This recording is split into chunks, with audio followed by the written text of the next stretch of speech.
Hi, Coscia here, lead instructor and international training director for the Silva Method, as well as the founder of the Trust Your Intuition Academy. I'm so glad you're here with me today. Thank you. Because today I want to share with you some of my tips, some of my best tips to help you improve the quality of visualization, that creative faculty that I believe to be one of the faculties of creative genius. If you're an entrepreneur building a business, you've come to understand the importance of your visioning skills, of being able to clearly identify and rehearse and envision your dream, the business, the ideas that you're working on. If you're interested in building your relationships, having a little more love, a little more appreciation, you've come to appreciate the value, the importance to make lasting changes in your behavior, in your communication style, by communicating more effectively to your brain through creative visualization. If you're an athlete, amateur or professional, and you're interested in improving, whoa, this is huge for you. In sports psychology, we call it mental rehearsal. We condition physically, we train physically, and then the difference that makes the difference is what goes on inside, the mindset. And that takes skill. And creative imagination, creative visualization is, of course, your ticket to improve tremendously in that area. I could go on and on, it just goes on. You could be a student, you could be just wanting to take a few pounds off, and you know exactly what to do, how to do it, but you don't feel like doing it. Again, the difference that makes the difference is being able to retrain your brain. In other words, delete, get rid of the old habits that no longer get you where you want to be, and create those new, more productive habits that you know you ought to be doing to make those changes, that improvement. So let's take a look at this. And like I said, I want to share with you some tips. And before we do, it's important, I'd like you to understand the distinctive difference between imagination and visualization. Imagination is when we make something up, when we think of possibilities, when we consider, conceive of what could be. Very important and very useful.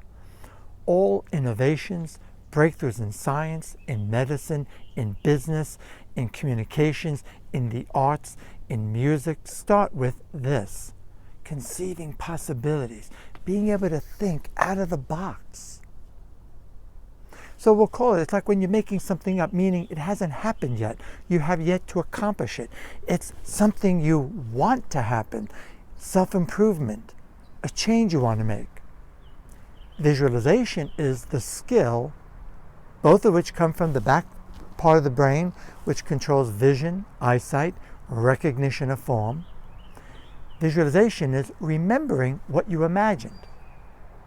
Therefore, the first step to improve visualization is keep this in mind.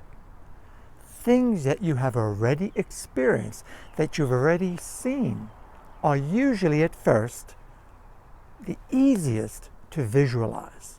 So we begin there. Those of you who know me, a little bit of our background with the Silva Method, I've been doing this work for 45 years now. It is my great pleasure to serve as the training director and to travel the world working with hundreds of thousands of people. That's just me, let alone the millions of people our organization have served. And this is one of the cornerstones, one of the fundamental principles that is so necessary. Because way back when, in the 70s, 60s, 70s, even the 80s a little bit, everyone's talking about positive affirmations. Every day and every day I'm getting better and better. I deserve to succeed. I deserve to be happy. And you can make up a multitude of them. We now know, though, through a lot of years of frustration, disappointment, and now through science, that those affirmations, those positive statements are great, and they're weak, very weak by themselves, and it's not enough. It's the emotion behind the affirmations.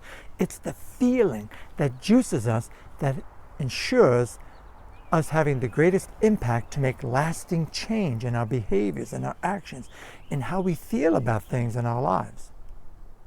And visualization will help you to succeed, will help you to, well, let's say, I want to say it's quicker, but as it will accelerate your progress.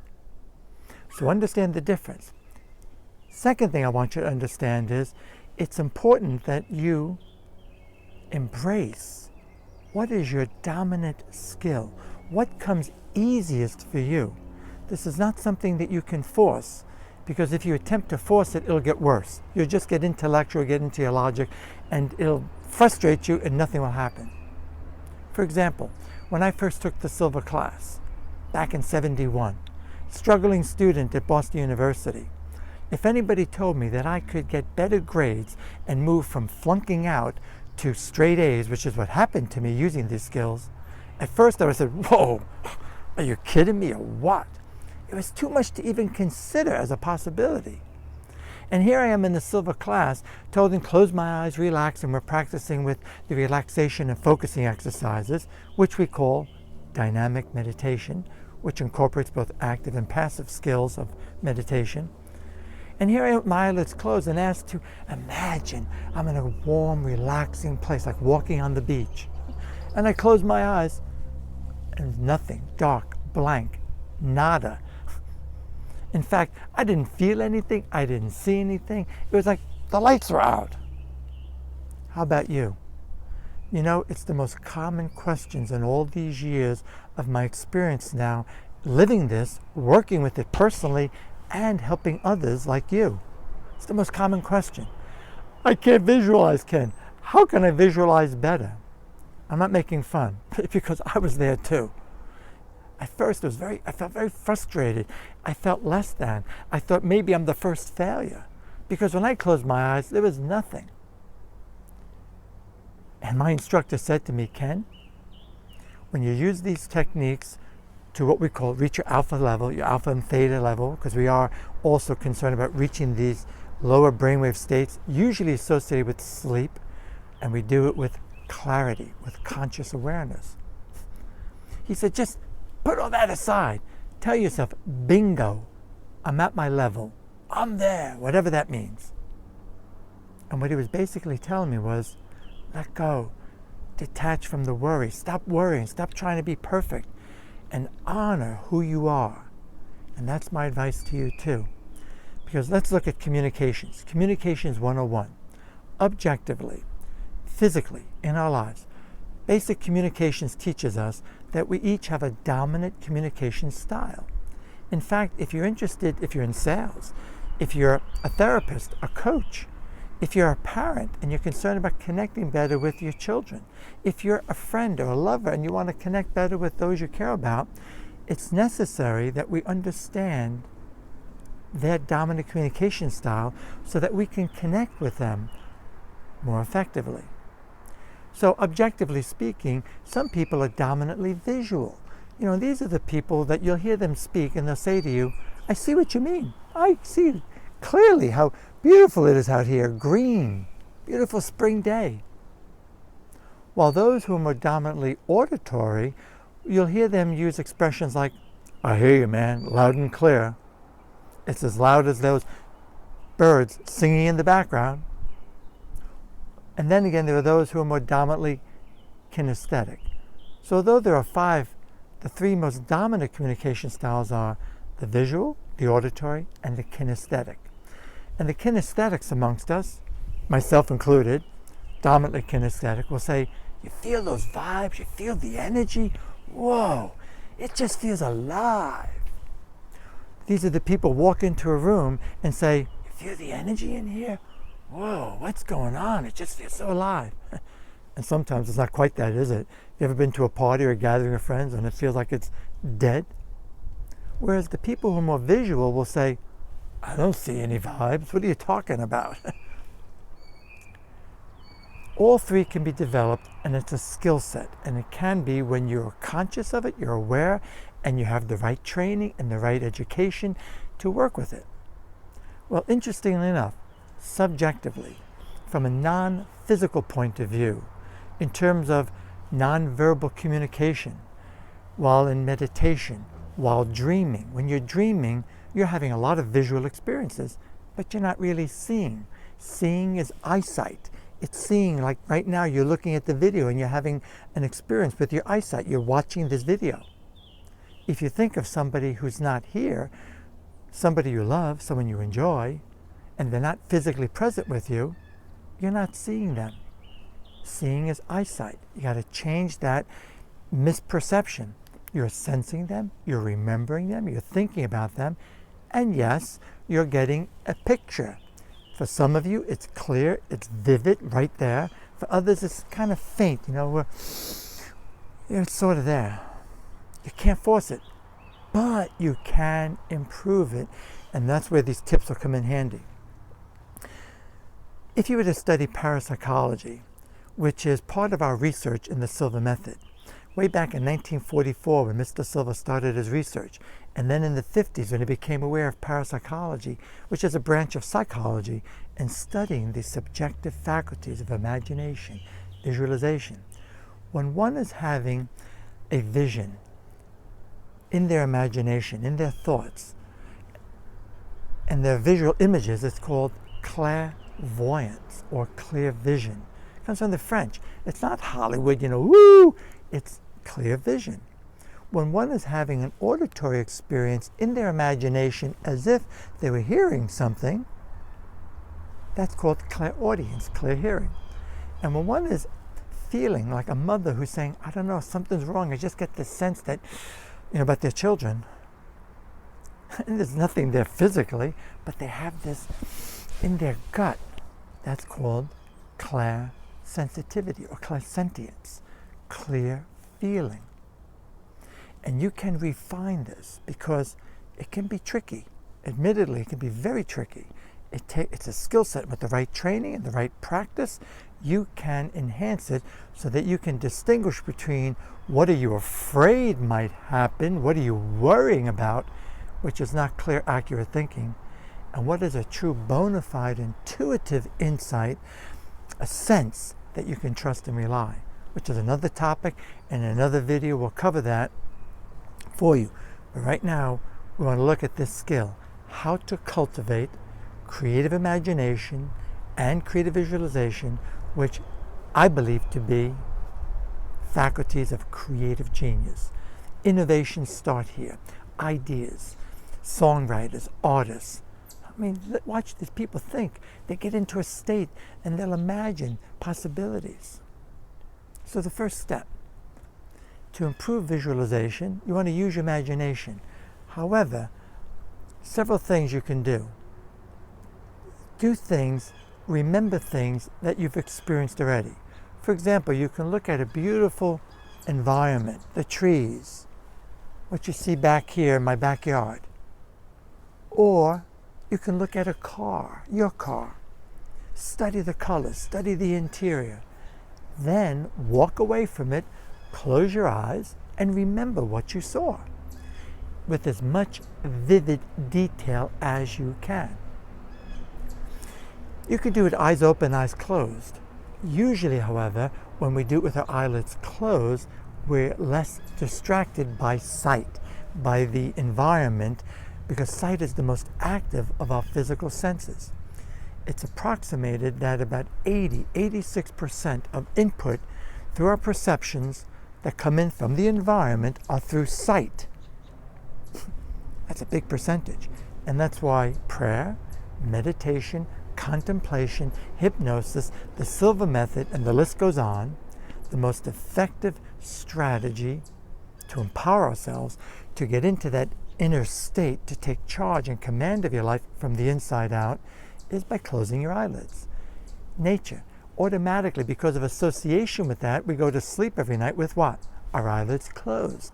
Automatically, you're working with nature, and the brainwaves will slow down and move you in the direction of alpha and theta, which are the beginnings of sleep. The aim, though, is to stay awake mentally. So do it with your eyelids closed, do it with your eyelids open, and just relive that. Another thing you can work with is think of some fun places, some places of relaxation.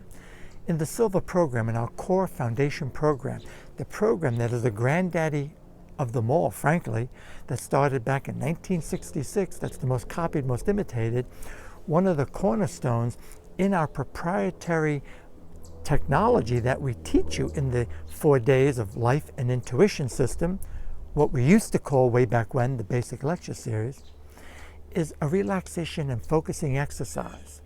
So when the pressure's off, in a controlled, relaxed, fun environment, ideal lighting, ideal temperature, with a cool group of people, supportive, like-minded people, a professional guiding you. So I just want you to keep that in mind, that of course it's much easier. So for now, just do your best.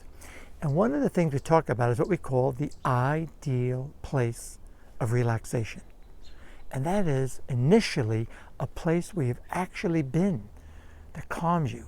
So if the island of St. Thomas, Antigua, or being in your tub or a hot tub, or lying in bed, or whatever it is, walking through the woods on a beautiful summer day, whatever it is that you find calming and relaxing, where there's little or no pressure, that becomes for you an ideal place of relaxation initially, because it's much easier to visualize and imagine, to remember something you've actually experienced. You have at a cellular level these impressions there.